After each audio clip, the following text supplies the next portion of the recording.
morning class. Good morning, sir. So how are you all? Okay.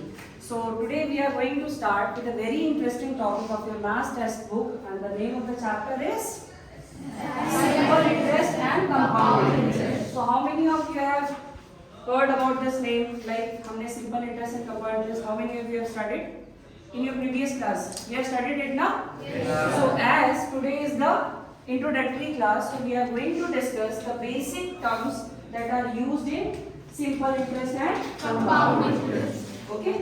So the basic terminology we are going to use. So for simple interest, we are going to use some terms like first we will use principal. That is also termed as sum. Now the next is rate of interest. Rate of interest.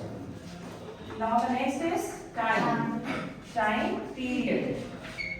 It is represented by N and it is represented by R. It is represented by T. So these are the basic terms that we are going to use both for SI also and both for CI also.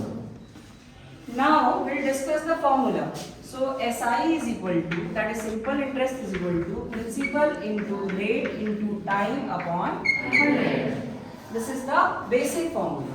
Okay, this is the basic formula. So by the help of this formula, we can also calculate rate and time and principal also. How we can calculate? Suppose we want to calculate principal.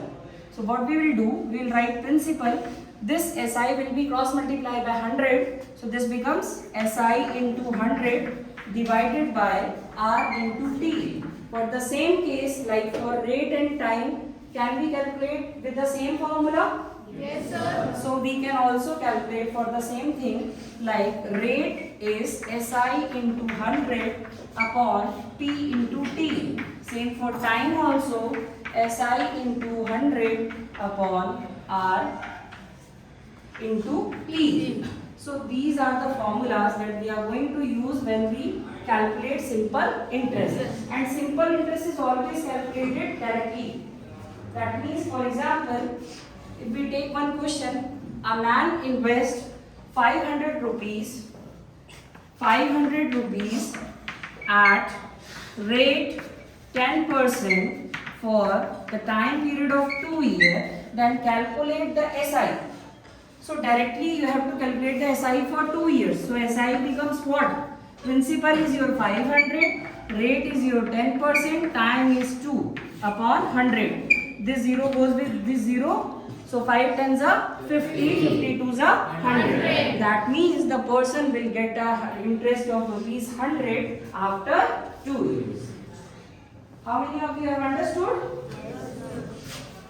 So any doubt in this part? No, sir. Shall we move to compound interest? Yes, sir. So now, as we have completed this topic, like simple interest, how we are going to calculate simple interest, how we are going to calculate principal, rate and time. Now we can further move to compound interest. Okay? Can anyone tell me what is the difference between simple interest and compound interest? Do you know?